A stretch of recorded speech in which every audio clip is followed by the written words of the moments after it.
마태복음 17장 27절 말씀부터 31절 말씀까지 보겠습니다. 마태복음 27장 27절 말씀부터 31절 말씀까지입니다. 27절 말씀.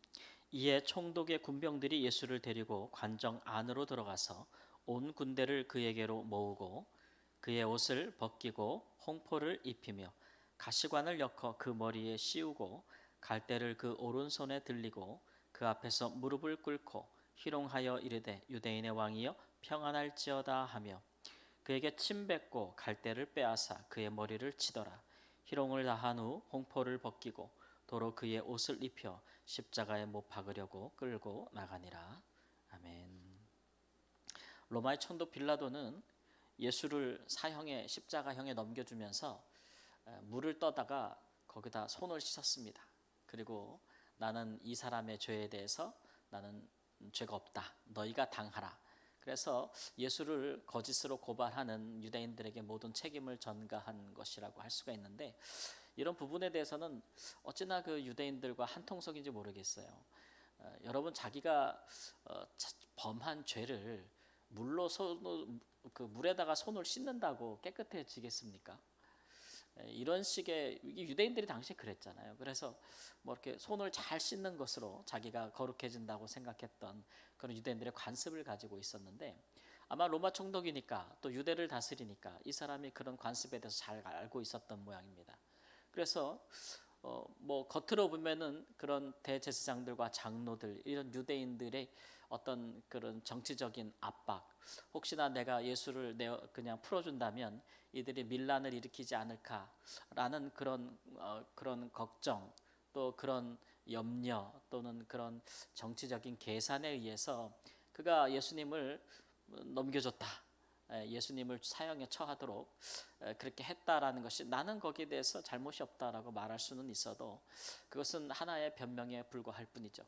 그가 정말 피치 못할 사정 때문에 어쩔 수 없이 예수님을 사형의 언도를 내리고 넘겨줬다 할지라도, 정말 그가 말한 것처럼 예수가 무죄하고 죄가 없는 자고 유대인들의 시기로 말미암아 이렇게 그가 고발당하면서 그렇게 핍박을 받는 자라고 알았더라면 그가 이렇게 예수님을 대우할 수는 없는 거예요. 그가 그렇게 손을 씻고 나서는 예수님께 향한 행동을 보십시오. 이 총독의 관저, 여기 관정이라고 나오는데 이게 총독의 집을 얘기하는 거예요. 그 총독의 자기 집에 예수를 군인들에게 그냥 넘겨주는 것 아닙니까? 거기서 어떤 일들이 자행됐는지를 보십시오.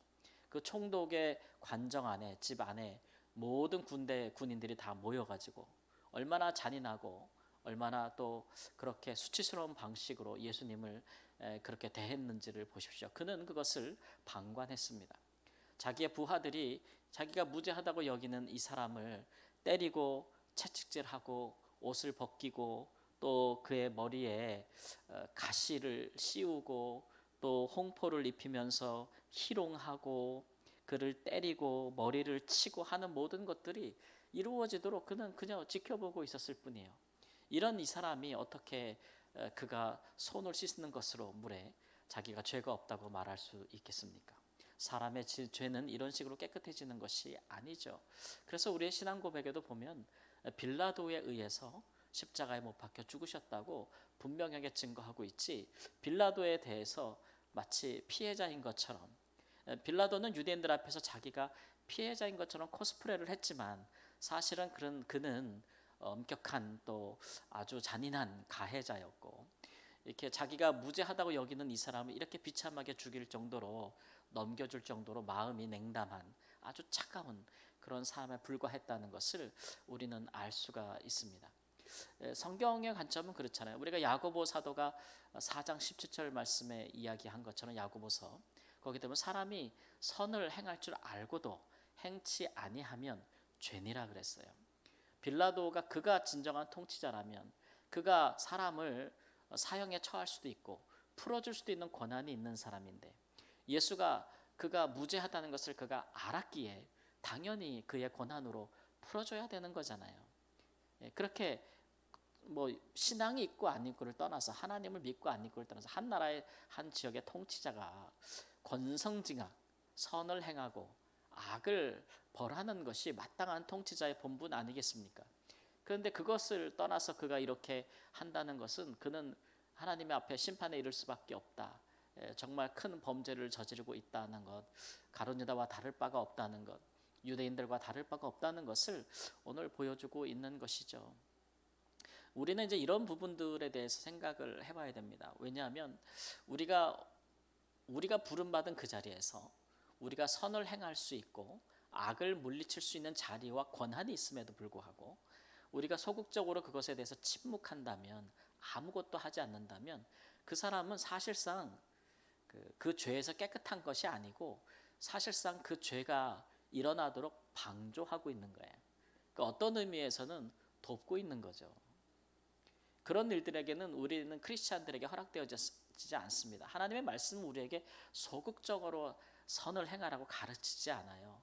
하나님의 뜻과 선을 행하는 것은 적극적으로 행하는 것입니다. 적극적으로.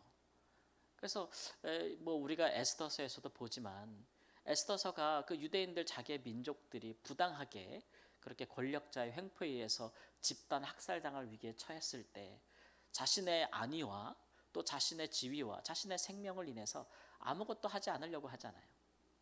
그때 그 삼촌 모르드게가 하는 말이 무엇입니까? 네가 혼자 잘 살 것 같으냐? 너 혼자 살아남으면 될 것 같으냐? 이렇게 이야기하면서 뭐라 그래요? 하나님께서 이 때를 위하여 너를 그 자리에 세운 줄 알지 못하느냐? 그렇게 이야기하지 않습니까? 이건 모든 크리스천들이 들을 만한 말씀인 거예요. 우리가 그 자리에, 우리가 있는 그 자리에 내가 영향력을 발휘할 수 있고 권한이 있는 그 자리에, 그것이 어디든, 그것이 가정이든 사회든 교회든 그 자리에 있다면 그곳에서 우리는 이렇게 죄가, 부당한 일들이, 악한 일들이 역사하지 못하도록 그것을 제거하고 지켜낼 책임이 있는 것이죠. 특별히 뭐 교회 내에서도 그렇지만 사회에서 특별히 그렇습니다. 우리 그리스도인들이 사회적으로 다 지위가 있는 사람들이고, 심지어 한국에서는 많은 크리스찬들이 사회의 높고 낮은 자리에 다 처해 있는데 자기가 있는 그곳에서 어떤 논리를 따라서 세상 논리나 이런 것들을 따라가지 말고 하나님 나라의 백성, 예수님께서 하신 말씀처럼 아닌 것은 아니라 하고 맞는 것은 맞다고 하고, 그렇게 함으로써 어떤 하나님 앞에서 세상에서 그렇게 우리의 빛과 소금이라고 말씀하신 그런 하나님의 뜻을 좀 실행할 수 있는 그런 결단력, 그런 담력, 담대함, 그런 것들을 우리에게 요청받는 것 아니겠습니까? 그런 믿음이, 그런 담대함이 우리 크리스천들에게는, 신앙인들에게는 있어야 되겠죠. 그런 것이 없이 우리가 어떻게 하나님의 사람들로 살 수가 있겠습니까?